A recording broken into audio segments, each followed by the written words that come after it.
প্রতিদিন একঘেয়েমি রুটি পরাটা খেতে যখন ভালো লাগে না, তখন কিন্তু সকালের নাস্তাতে আমরা একটু ভিন্নতা নিয়ে আসার চেষ্টা করি। সেরকমই আজকে একটা নাস্তা রেসিপি শেয়ার করব, আশা করি আপনাদের কাছে ভালো লাগবে। হ্যালো এভরিওয়ান, আসসালামু আলাইকুম। স্বর্ণাস কিচেনে সবাইকে আরও একবার ওয়েলকাম করছি নতুন একটি রেসিপি দেখার জন্য। আজকে শেয়ার করব ডিমের পুর ভরা বেলাবেলির ঝামেলা ছাড়াই একটা ঝটপট নাস্তা। প্রথমেই এখানে আমি একটা মিক্সিং বোলে 1 কাপ আটা নিয়ে নিচ্ছি। আমি নাস্তাটা আটা দিয়ে তৈরি করছি, এখানে আপনারা কিন্তু ময়দাটাও ব্যবহার করতে পারেন। স্বাদ মতো দিয়ে দিচ্ছি লবণ, সেই সাথে নাস্তাটাকে একটু টেস্টি করার জন্য 1 চা চামচ চিনি দিয়ে দিয়েছি। এবার উইক্স দিয়ে কিন্তু শুকনো উপকরণগুলোকে একটু মিশিয়ে নিচ্ছি। অবশ্যই শুকনো অবস্থায় মিশিয়ে নেবেন, এতে করে আটার ভিতরে কোনো টাইপের দলা থাকলে ভেঙে যাবে। এবার এখানে একটা মগে আমি 1 মগের থেকে অল্প কিছু পরিমাণ দুধ নিয়ে নিয়েছি। এবার 2 বারে কিন্তু আমি দুধটাকে এই যে দেখতেই পাচ্ছেন মিশিয়ে নিয়েছি। আসলে এখানে আমার দুধের পরিমাণটা একটু কম হয়ে গিয়েছে, আমার কাছে আর লিকুইড দুধটা নেই, তাই আমি বাকি ব্যাটারটা পানি দিয়ে রেডি করব। আপনাদের হাতের কাছে যদি লিকুইড দুধটা থাকে তাহলে পুরোপুরি ব্যাটারটা আপনারা দুধ দিয়ে তৈরি করবেন, তাহলে কিন্তু নাস্তাটা আরও টেস্টি হবে। তাই আমি এখানে পানি দিয়ে ব্যাটারটাকে রেডি করে নিচ্ছি। এখানে 1/3 কাপের মতো পানি ব্যবহার করেছি, আর 1 মগের থেকে একটু কম পরিমাণ দুধ ব্যবহার করছি। পুরোপুরি ব্যাটারটা যদি দুধ দিয়ে তৈরি করা যায় তাহলে কিন্তু নাস্তাটা আরও বেশি টেস্টি এবং হেলদি হয়। এই যে দেখতেই পাচ্ছেন আমি কিন্তু অনবরত উইক্স দিয়ে নেড়ে চেড়ে ব্যাটারটাকে রেডি করে নিয়েছি। এখানে আমি একটু ব্যাটারের ঘনত্বটা দেখিয়ে দিচ্ছি, দেখুন অনেকটা বেশি পাতলাও না, আবার অনেকটা বেশি কিন্তু ঘনও না, এরকম একটা ব্যাটার রেডি করে নেবেন। এবার আমি ব্যাটারটাকে সাইডে রেখে একটা পুর রেডি করে নেব। সেজন্য চুলোতে আমি একটা প্যান বসিয়ে দিয়েছি, আর প্যানের মাঝে আমি 2 টেবিল চামচের মতো রান্নার রেগুলার তেল দিয়ে চুলোর আঁচটাকে লো করে এখন পুরটা রেডি করে নেব। তেলটা গরম হয়ে আসার পর এখানে বড় সাইজের একটা পেঁয়াজ কুচি আর 2টা কাঁচামরিচ কুচি দিয়ে নেড়ে চেড়ে একটু ভেজে নিয়েছি।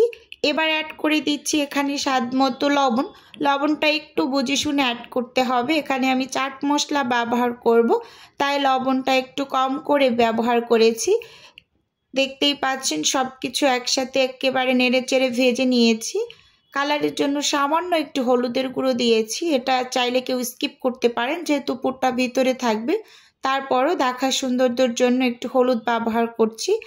এখন এখানে একটা গাজরের থেকে 1/4 কাপের মতো গাজর নিয়ে আমি একটু গ্রেটার দিয়ে কুচি করে এই যে দিয়ে দিয়েছি, দেখতেই পাচ্ছেন। এটাকেও একেবারে নেড়ে চেড়ে পেঁয়াজের সাথে ভেজে নিচ্ছি। আসলে এই গাজরটা দিলে খেতে খুব বেশি ভালো লাগে, কারণ গাজর তো বেশ হেলদি একটা সবজি, এটা মোটামুটি আমরা সবাই জানি। এখন সব কিছু ভেজে নেওয়া হয়ে গিয়েছে, এবার আমি একটা ডিম অ্যাড করে দিয়েছি, দেখতেই পাচ্ছেন। এখন সব কিছু ঝুরি ঝুরি করে আমি ভেজে নেব।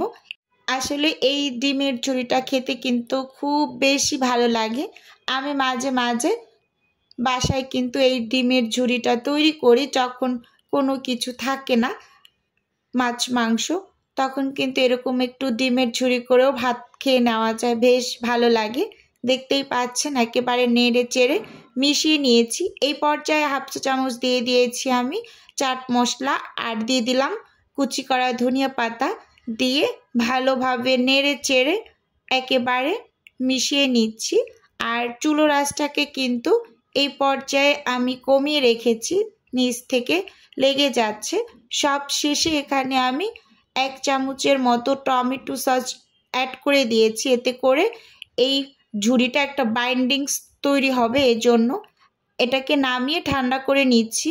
এবার চুলোতে একটা প্যান বসিয়ে দিয়েছি, আর টিস্যু পেপারে একটু তেল লাগিয়ে প্যানটাকে ভালোভাবে মুছে নিয়েছি। চুলোর আঁচটাকে কিন্তু আমি লো করে রেখেছি। এবার কিন্তু এই যে ঘুরিয়ে ঘুরিয়ে তাওয়াটাকে আমি একটা রুটি শেপ দিয়ে নিচ্ছি, দেখতেই পাচ্ছেন।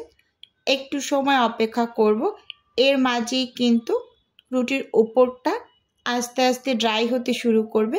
ভালোভাবে লক্ষ্য করুন, দেখেই কিন্তু বুঝতে পারছেন এই যে উপরটা কিন্তু ড্রাই হতে শুরু করেছে। এটা আপনার 1 থেকে 1.5 মিনিটের মাঝে হতে শুরু করবে। আর প্রথমে কিন্তু তাওটাকে ভালোভাবে গরম করে নেবেন।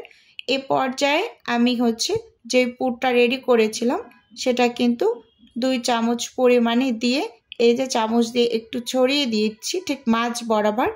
এবার এখানে আমি একটা ব্রাশের সাহায্যে যে ব্যাটারটা দিয়ে রুটিটা তৈরি করছি ওই ব্যাটারটা আমি কিছু অংশ 2 সাইডে লাগিয়ে দিলাম। এই যে 2 সাইড থেকে এরকম ফোল্ড করে নেব, সেজন্য এটা আঠার কাজ করছে।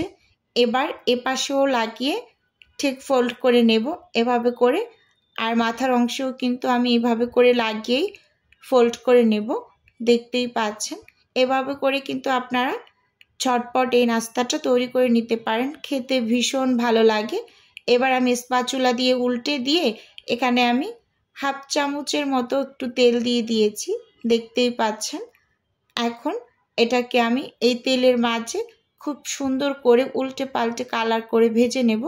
এই নাস্তাটা তৈরি করতে খুব বেশি একটা সময় লাগে না, কিন্তু ভীষণ ভীষণ টেস্টি একটা নাস্তা, ভালো লাগে খেতে। ট্রাই করে দেখতে পারেন, আশা করি আপনাদেরও ভালো লাগবে। এই যে দেখুন উল্টে পাল্টে সুন্দর একটা কালার করে কিন্তু আমি এটাকে ভেজে নিচ্ছি। ভিডিওর এই পর্যায়ে এসে প্রতিদিনের মতো আমার প্রিয় আপু এবং ভাইদের উদ্দেশ্যে একটা অনুরোধ রাখছি, আমার ভিডিওর কোনো অংশ যদি আপনার কাছে একটুখানি হলেও ভালো লেগে যায় তাহলে অবশ্যই আমার চ্যানেলটি সাবস্ক্রাইব করে আমার পাশে থাকবেন আর একটা লাইক দিয়ে ভিডিও দেখা শুরু করবেন। এই যে বন্ধুরা, এখানে কিন্তু আমি সবগুলো নাস্তা বানিয়ে নিয়েছি। আমার মোট 4টা নাস্তা হয়েছিল।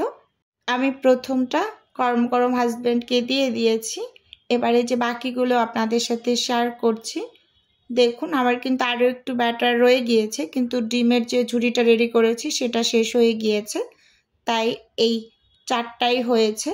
এই নাস্তাটা কিন্তু দেখতে ভীষণ সুন্দর, খেতেও কিন্তু মজার। আজকের রেসিপি বন্ধুরা এ পর্যন্তই রাখছি। আল্লাহ হাফেজ।